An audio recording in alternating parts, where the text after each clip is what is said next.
নমস্কার, ভিল কিচেনে সবাইকে স্বাগত জানাই। আমাদের জমি থেকে টাটকা বতুয়া শাক তুলে নিয়েছি।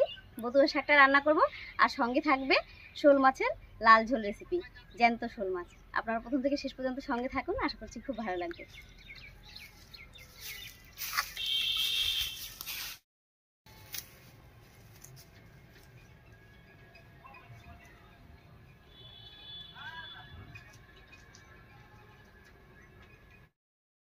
বতুয়া শাকটা তুলে একেবারে পরিষ্কার করে ধুয়ে নিয়ে এসেছি। এবারে মাছটা কেটে নেব।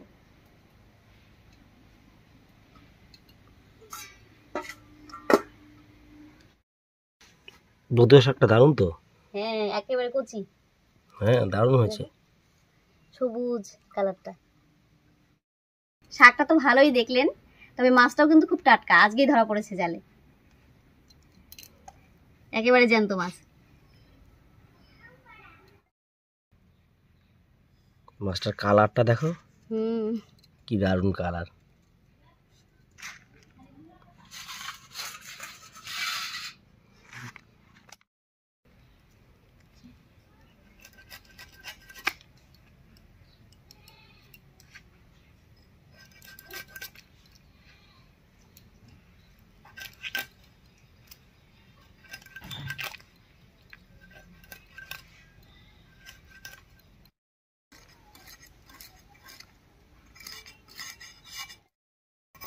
এর আগেও জ্যান্ত শোল মাছের অনেক রেসিপি আপনাদের সঙ্গে শেয়ার করেছি, আপনারা সবাই খুব পছন্দ করেছিলেন।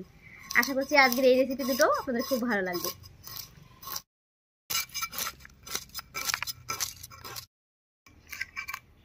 অনেক কম বয়সে আমার বিয়ে হয়েছে, 16 বছর বয়সে। তো তখন তো প্রথম মাছ ধরতেই কিন্তু ভয় পেতাম। এখন কিন্তু সব ধরনের মাছ কাটি, আর মাছ কাটতেও খুব ভালো লাগে।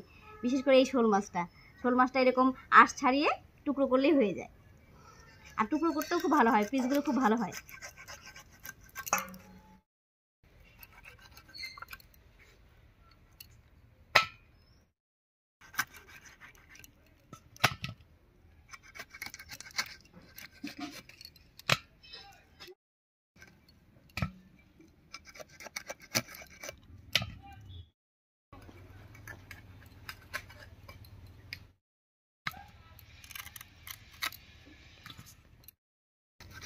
মাছটা কেটে নিয়েছি, এবারে পরিষ্কার করে ধুয়ে নিয়ে আসবো।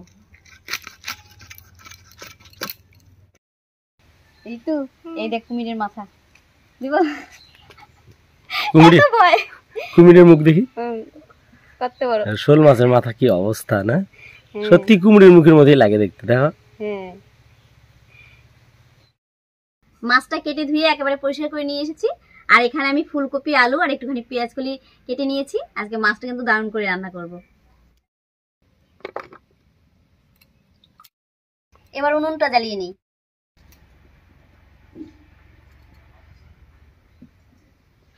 উনুন জ্বালিয়ে কড়াই বসিয়ে দিয়েছি। এবারে কড়াইয়ে সরষের তেল দেবো, তেলটা গরম হতে থাক। আর এই ফাঁকে আমি মাছটা হলুদ লবণ দিয়ে মেখে নেব।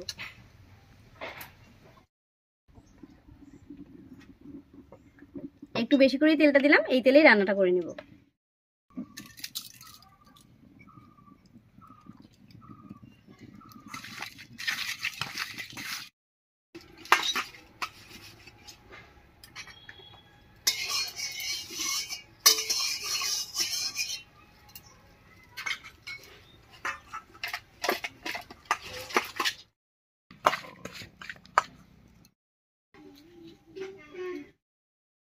তেল গরম হয়ে গেছে, এবার মাছগুলো ভেজে নেব।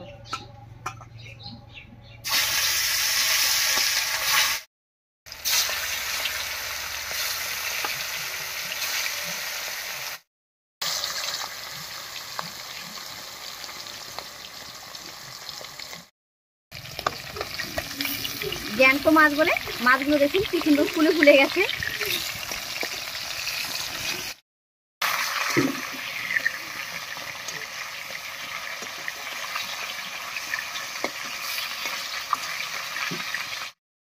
এই কটা মাছ ভাজা হয়ে গেছে, নামিয়ে নিচ্ছি।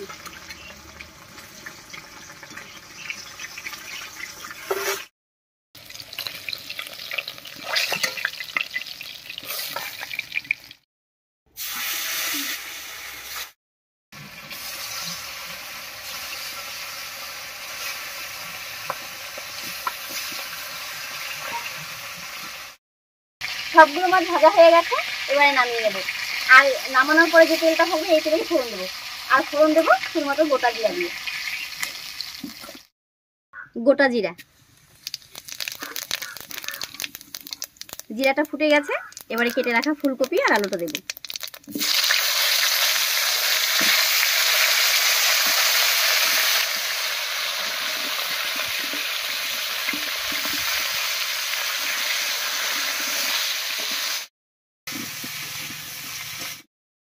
ফোড়নের উপরে ফুলকপি আর আলুটা দিয়ে একটু নাড়িয়ে নিয়েছি, এবারে হলুদ দেবো, তবে লবণটা পরে দেবো। লবণ দিলে জল উঠে যাবে আর ভালো ভাজা হবে না।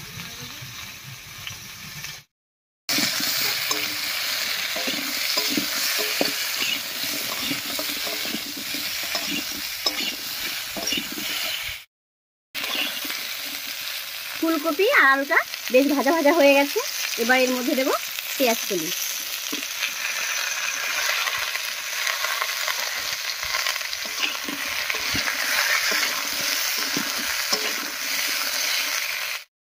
ফুলকপি আলুর সঙ্গে পেঁয়াজ কলিটাও একটু ভাজা ভাজা করে নিয়েছি, এবারে সব বাটা মশলাগুলো দেবো।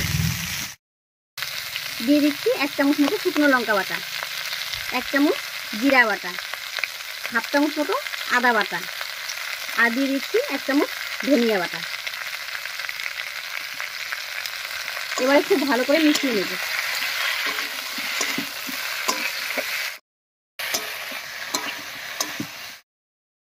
মশলার সঙ্গে ফুলকপি আলু পেঁয়াজ কলি সবকিছু খুব ভালোভাবে মিশিয়ে নিয়েছি, এবারে মশলা বাটা জল দিয়ে কষিয়ে নেব।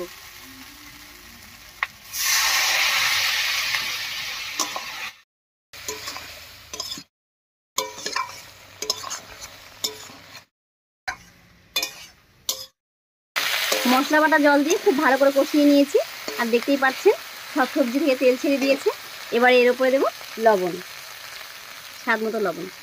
লবণটা দিয়ে একটু নাড়িয়ে নেব, তারপরে ঝোলের জন্য জল দেবো।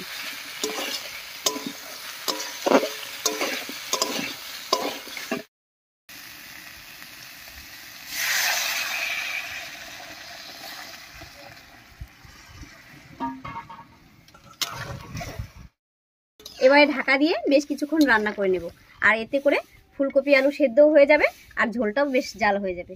আর এই ফাঁকে আমি বতুয়া শাকটা কেটে নিচ্ছি। এই বতুয়া শাক যারা খেয়েছেন তারা জানেন যে এটা কতটা টেস্টি হয়। এটা আমাদের উত্তরবঙ্গে বেশি পাওয়া যায়, তবে আপনারা যদি কখনো এই শাকটা পান বাজারে, অবশ্যই একবার কিনে নিয়ে খাবেন, দেখবেন দারুণ লাগে।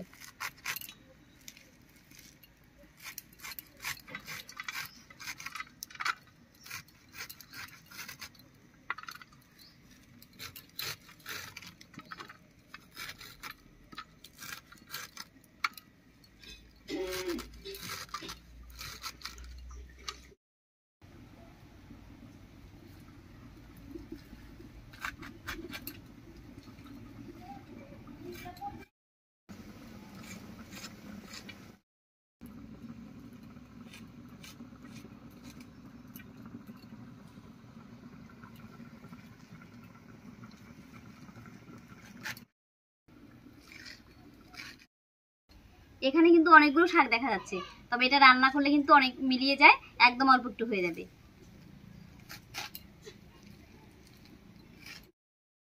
শাকটা কাটা হয়ে গেছে, এদিকে মাছের ঝোলটা 6-7 মিনিট রান্না করে নিয়েছি ঢাকা দিয়ে, এবারে ঢাকাটা তুলে নেব।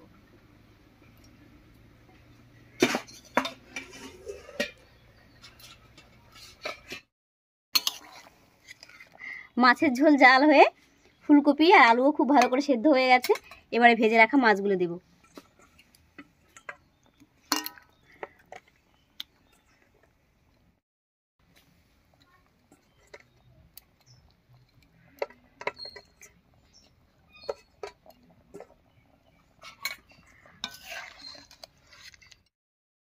মাছগুলো দিয়ে হালকা করে নাড়িয়ে নিয়েছি, এবারে 2 মিনিট মতো ঢাকা দিয়ে রান্না করে নামিয়ে নেব।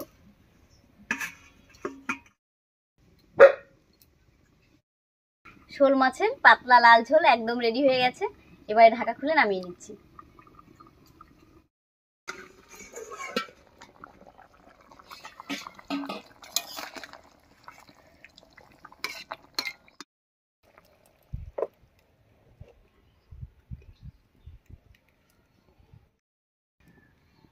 বাহ, মাছের ঝোলটার কালার এসছে দারুণ। এটা গরম গরম ভাতের সঙ্গে খেতে যা লাগবে না। হুম। এবার ঝটপট করে শাকটা রান্না করে নিচ্ছি। কড়াইতে দেবো সামান্য একটু সর্ষের তেল। আর এই শাকটা রান্না করতে তেমন কিছুই লাগে না, একটুখানি রসুন থেতো করে দিয়ে আর 2টো কাঁচা লঙ্কা চিরা দিলেই হয়ে যায়। তবে খেতে কিন্তু দারুণ লাগে। তেল গরম হয়ে গেছে, তেলের মধ্যে দিয়ে দিচ্ছি কয়েক কোয়া রসুন থেতো করে নিয়েছি, আর দেবো কয়েকটা চেরা কাঁচা লঙ্কা।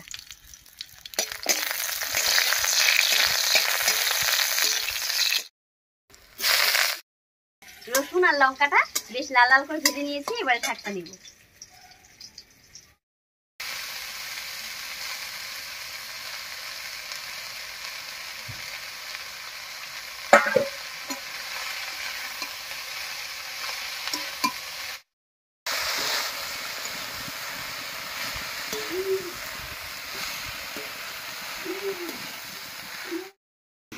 শাকটা দিয়ে নাড়িয়ে নিয়েছি, এবারে লবণ দেবো। তবে লবণটা কিন্তু অল্প করেই দেবো, কারণ শাকটা রান্না হওয়ার পর অনেকটাই কমে যাবে।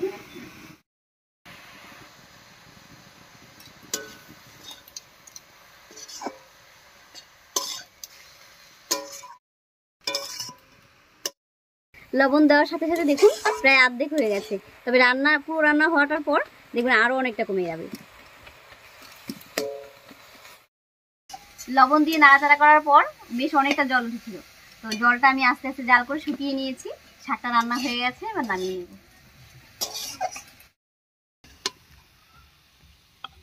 শাকটা কি দারুণ সেরে বেরোচ্ছে। হ্যাঁ, আর দেখতে দেখেছো সবুজ কালারটা এখনো রয়ে গেছে, কিন্তু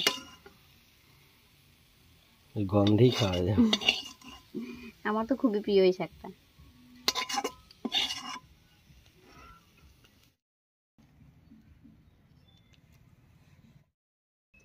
জ্যান্ত শোল মাছের লাল ঝোল হয়েছে, আর এই ঝোলটা কিন্তু খেতে দারুণ হয়। আপনারা একবার হলেও খাবেন। আর সঙ্গে হয়েছে বথুয়া শাক ভাজা, আর এই শাকটাও খেতে দারুণ লাগে, আর এটা খুব হেলদি। যাই হোক, রেসিপি দুটো কেমন লাগলো অবশ্যই কমেন্টে জানাবেন। যদি ভালো লাগে একটা লাইক করে দেবেন এবং চ্যানেলটিকে সাবস্ক্রাইব করে এভাবেই আমাদের পাশে থাকবেন। আজ এই পর্যন্তই, আবার কাল দেখা হচ্ছে নতুন কোনো রেসিপি নিয়ে।